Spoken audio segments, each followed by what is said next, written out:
Hello, welcome to the Conti shopping channel. I'm Ayoko Nakuro. I'm going to talk, today, about the following product that is much sought after by gamers. Notebook Lenovo IdeaPad Gaming 3i Blue. Is it really good? Let's watch a video from the channel Slap Tech. Hello everybody, welcome back to Thiege's Notebook Review. I'm your host Joel Michael, and what I have for you today is from Lenovo. This is the IdeaPad Gaming 3i. This brand new offering contains the latest Intel Core i5 CPU and the weakest of Nvidia's gamer-centric GPU lineup. These parts, in tandem with the other low-cost components, promises mainstream performance for a budget price. How well does it deliver? Let's find out. This then is the Lenovo IdeaPad Gaming 3i. I ordered the cheapest model directly from Lenovo, and it houses the Intel Core i5-10300H CPU that uses 35 watts to run 4 cores, 8 threads, up to 4.5 GHz with 8 MB of L3 cache. Right beside it is the Nvidia GTX 1650 dedicated GPU, fed by 4 gigs of GDDR6 VRAM. 8 gigs of DDR4 is all it comes with, and the SSD isn't exactly generous at only 256 gigs. The 1080p IPS display promises a rich gaming experience with 120 Hz, while the battery rounds it back down with a whopping 45 watt-hours, which is about as small as they come in this size of notebook. With a battery this size, you'll get 2 hours of streaming video, 40 minutes of gaming, and about 5.5 hours of internet work use. It's pretty typical, not outstanding, but other notebooks with high refresh rate panels can do worse. The IdeaPad Gaming 3i goes on sale at fairly regular intervals for as little as $715, but the configurations shift around, so you might not get one with a 120Hz screen every time the price goes down. More expensive options net you more storage, the 1650 Ti GPU, or the Core i7 CPU. Let's see what all those holes in the side do. On the right is USB 3.0 and the air intake. The left gives us the power insert, gigabit LAN, HDMI, a second USB 3 for a total of 2 standard USB ports, USB-C, headset in, and the Lenovo lobotomy button. Only 2 USBs is just plain wrong, and neither of them are a charge port either. I feel blessed just to have an HDMI out, which is a terrible feeling, but hey, it's got a LAN port for you serious gamers out there with your GTX 1650s. Whoop-de-doo! The AC adapter is a 135 watt unit, and it's not too big with a generously long umbilical cord. It'll stretch about 9 feet with the included modular cable, so you'll be able to get about as far away from the wall as possible if you get a longer from the wall cord. I approve. The top of the notebook is encased in smooth matte plastic that loves finger oil, same as the palm rest. The keyboard keys are made of a slightly different, more coarse plastic. Despite the fact that everything is coated in black, you'll know when it's been used. The rest of the build quality is pretty average. There's a bit of flex under the keyboard, the hinges are a little flimsy, but not terribly so, and I'm pretty sure the coating on the keys isn't going to last very long. The weight falls under the typical gaming notebook category. At 4.8 pounds or 2.2 kilos, it'll wear on your shoulder after a time. Still, there are heavier notebooks out there, like the Dell G3. The bottom cover is held in by 10 regular Phillips screws, of which are 2 separate lengths. There are lots of stern plastic grips, so a prying tool comes highly recommended. When undressed, we see that there is an extra available RAM slot, the SSD is from some company that I've never heard of, and there's an available 2.5-inch drive bay with an included caddy. Thank freaking goodness. It doesn't have a fancy metal bracket like the IdeaPad S340 I recently reviewed, but whatever. Now, the Gaming 3i doesn't have the necessary adapters installed off the bat, but hold your horses, it does come with the damn thing in the box. What's terrible about this is I was excited to see it, like finding the small Lego toy in a box of Cheerios. It's quite sad because notebooks used to come with everything. Also, is the adapter easy to install? No. But have no fear, I explain how to do it in the top right corner. The keyboard on the IdeaPad Gaming 3 feels pretty good. It's similar to the IdeaPad S340 with some noticeable differences. Namely, the keys are slightly more stubborn to press down, have more treble to the clicking noise, and the body doesn't reverberate with bass like the consumer-oriented cousin. As such, I tend to miss a stroke here and there, but overall, it's not half bad. Sure, it's louder, but it's still well within the realm of quiet comfort.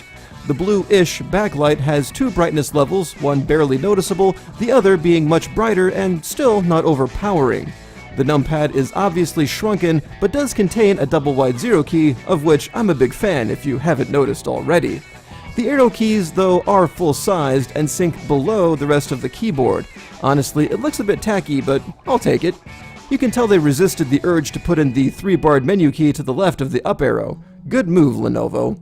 And one of my biggest gripes about the IdeaPad S340 were the playback buttons. They're still here, but as secondary functions to the home and page scrolling keys. It's like people actually watch my videos or something. Huh. And the function key roles can be reversed on the fly. I can dig it. The touchpad is alright. The movement is predictable, doesn't throw me for any loops, and doesn't get in my way while typing. That being said, it does feel a bit cheap, with buttons that sink a little too far on the bottom. Still, gestures work fine, and at least it doesn't have some stupid blue trim on it. I'd actually give it praise if it had physical keys. Yep, I'm still a stickler on that. Fight me, Internet. The 120Hz IPS panel is what had me the most concerned when ordering this notebook. I've heard that 250 nits of brightness isn't all that great, and you know what? No, it's not fantastic, but it still gets bright enough for a well-lit room. Take my opinion with a grain of salt though. I usually keep my display brightnesses down pretty far. While I use most laptops at 3 or 4 ticks from the bottom, this IdeaPad I use 3 ticks from the top and at maximum while on battery saver.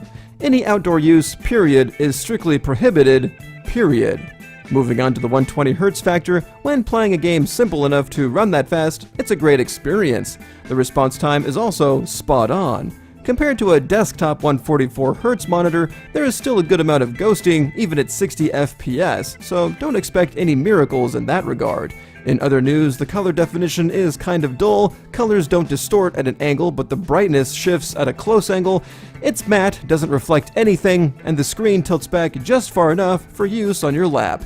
Strangely enough, despite the lack of color definition, blacks stay black against bright whites, and gradients are pretty smooth. I enjoy consuming media on this screen, and I'm pretty sure you will too. Let's talk about these strange emitters that make noise, more commonly known as speakers. The volume is decent and the software kind of pulls bass tones into the treble range, but not so aggressively as to make up for the fact that now heavy guitar parts don't pop. It's a weird middle ground that rubs me the wrong way. Normally, you can either hear the bass line that's not really bass, or you have no bass but heavy guitar parts pop. In this case, you get weak bass and no heavy guitar parts. Oh well, the volume is still good. The system performance of the IdeaPad Gaming isn't half— I'm just kidding. The bass from Rage Against the Machine's Calm Like a Bomb is weak, but audible, and the deep bass from the Perfect Circle's The Package is non-existent.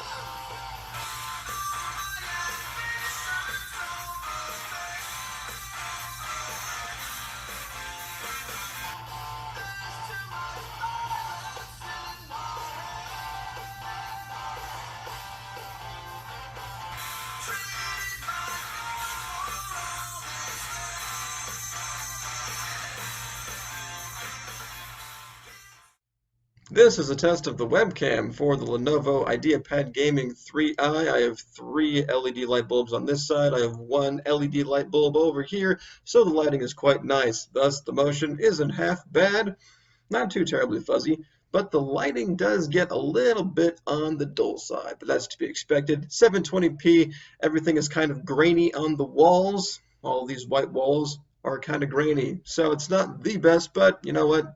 It ain't half bad. And this is a test of the webcam in poor lighting. As you can see, a lot more fuzziness around the walls. The motion is exceptionally fuzzy in this webcam. But you know what? Overall, it's not a half bad experience. And the audio quality is what it is. If you want better audio quality, just use a headset. And that's a test of the webcam here on the Lenovo IdeaPad Gaming 3i. The system performance of this notebook is perfectly adequate. The fans spool up but stay quiet during regular use and are absolutely silent while on battery power. The SSD has read speeds of 2 gigs a second, write speeds at about 700 megs. The write speeds aren't quite up to par with typical NVMe SSDs, but they're still well north of a desktop platter hard drive. As such, load times are minimal and games boot up nice and quick. That being said, if your workload usually involves multiple programs, it wouldn't be a bad idea to invest in another 8 gig stick of memory. Remember, none of the available models come with more than 8 gigs of RAM. On to gaming.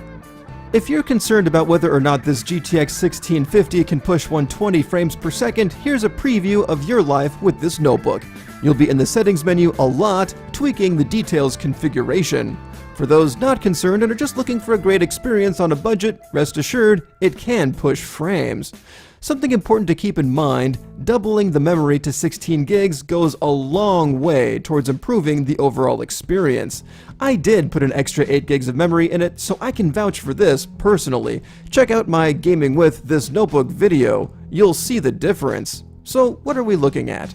Older games run great at high, newer games at medium-high, newest games at medium, and Assassin's Creed Odyssey at medium/low. Seriously, the graphics in this game are terabad efficiency-wise, and if the game wasn't so much stupid fun, I wouldn't include it in my testing suite. By the way, AC Odyssey is one of the games that benefit the most from doubling the memory, no matter what settings you use. In other news, the fans never come close to challenging the speakers for noise dominance, and it cooks while gaming on your lap. This notebook can game on battery power, but it only lasts for 45 minutes, and the frame rate gets a 30 FPS cap, so don't expect Lenovo Legion-esque graphics performance there. For the bottom line, the Lenovo IdeaPad Gaming 3i does exactly what it sets out to do. It lets you play games pretty well for the smallest amount of money possible. Does it really only cost $715? No, because you'll definitely want to get another 8 gig stick of memory and a 512 gig 2.5-inch SSD at the same time, jacking the price up another $100 or so. I also want to reiterate that the configuration rotates at the $715 price point. Sometimes you get the 60Hz panel, other times it's 120. Be on your guard. In conclusion, students get a thumbs up, but not 2. The battery life is good when in power saver mode, but the screen might not cooperate in a well-lit environment. It's also pretty heavy to carry around all day. Everything else is fine, the keyboard and the touchpad won't give you beef, and there's plenty of gaming grunt to prevent total boredom, but not enough to wow you into staying away from your studies. Theoretically, that is. Casual gamers, well, if you've been watching from the beginning, you probably have one ordered and on the way already, so there's no reason to give any words of discouragement. You did good. Good boy.